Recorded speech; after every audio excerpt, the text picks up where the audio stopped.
तो दोस्तों ये वीडियो भी आप लोगों के लिए बहुत ही ज़रूरी है। अगर आपकी आधार कार्ड में date of birth limit cross की समस्या है या डेट ऑफ बर्थ अपडेट बार बार रिजेक्ट हो रही है उसकी समस्या है, तो ये वीडियो आपके लिए बहुत काम वाली हो सकती है। इसलिए स्किप मत कीजिएगा, वीडियो में एंड तक बने रहिएगा। देखिए, मैंने पिछला जो वीडियो अपलोड किया था जिसमें मैंने बताया था कि आधार कार्ड जो है वो सिर्फ पहचान के प्रमाण के रूप में यूज़ किया जाएगा, चाहे विवाह पंजीकरण हो या ज़मीन की रजिस्ट्री वगैरह हो। ये मैंने पूरी एक अपडेट बताई थी दैनिक भास्कर की, ये देख लीजिएगा आप। मैं फिर से स्क्रीन पर लगा रहा हूँ इस अपडेट को।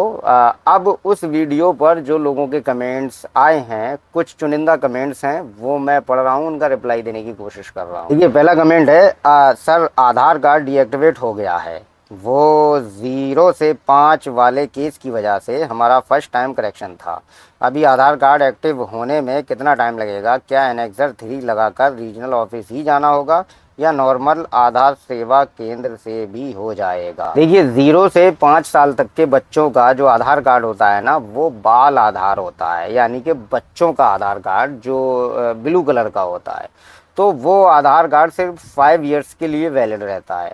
तो अगर 5 साल तक, 5 साल के बाद तक भी कोई उसे बायोमेट्रिक अपडेट ना कराए तो यूआईडीआई ऐसे केसेस में ऐसे आधार कार्ड को डीएक्टिवेट कर देता है।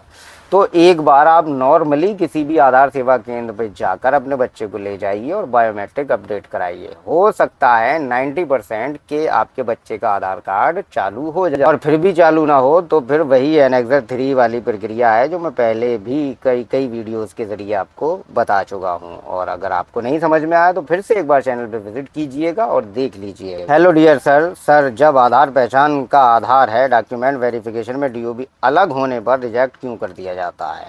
पहले तो आपने जो लिखा हेलो डियर सर, तो हेलो डियर सर आपके लिए भी मेरी तरफ से, आप भी मेरे प्यारे हो। तो आपने बहुत वाजिब सवाल किया है, इसका जवाब तो मेरे पास नहीं है, मैं इसका जवाब नहीं दे सकता हूँ।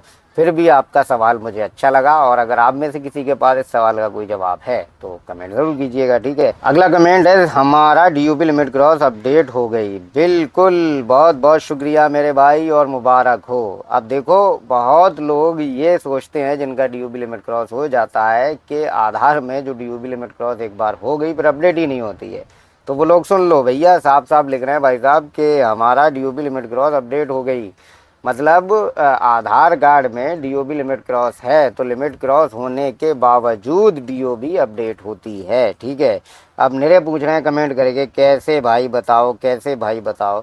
तो भाई उनसे मत पूछो, मैं ही कई वीडियोस में इसका सॉल्यूशन बता चुका हूँ। चैनल पर विजिट करो, बारी बारी वीडियो देखो, समझ में आ जाएगा। सर, क्या अब 10th की मार्कशीट से डीओबी अपडेट नहीं होता, बर्थ सर्टिफिकेट ज़रूरी हो गया है? ऐसा कुछ भी नहीं है। अगर फर्स्ट टाइम आपको डीओबी अपडेट कराना है तो 10th की मार्कशीट से भी आपका डीओबी अपडेट हो जाएगा। लेकिन अभी फ़िलहाल ये चल रहा है कि अगर 18 साल से कोई कम है और वो 10th की मार्कशीट से अपनी डीओबी अपडेट करा रहा है, जैसे किसी की date of birth for example मान लीजिए आप है 15/7/2009, तो वो माइनर हो गया ना। अब उसे करानी है 15/8/2009, मतलब माइनर ही टू माइनर है। तो 15/7/2009 से अगर 15/8/2009 करानी है, वो मार्कशीट लगा रहा है, तो पता नहीं क्यों यूआईडीआई की तरफ से टेक्निकल रीज़न में वो मार्कशीट रिजेक्ट कर दी जाती है। और अगर ऐसा व्यक्ति बर्थ सर्टिफिकेट लगाता है तो ज़्यादातर केसेस में उसका अपडेट हो जाता है।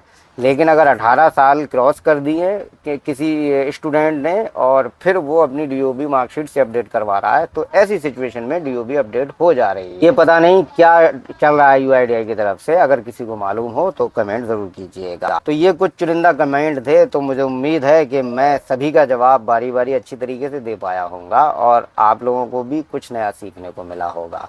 इसलिए अगर आपका भी कोई सवाल है तो फिर आप कमेंट करना बिल्कुल भी ना भूलें, और वीडियो को ज़्यादा से ज़्यादा लोगों तक शेयर करना भी ना भूलें, और चैनल को ज़्यादा से ज़्यादा सब्सक्राइब कीजिए, सब्सक्राइब करवाइए। तो अगले वीडियो में मिलेंगे, तब तक के लिए अपना ख्याल रखिए।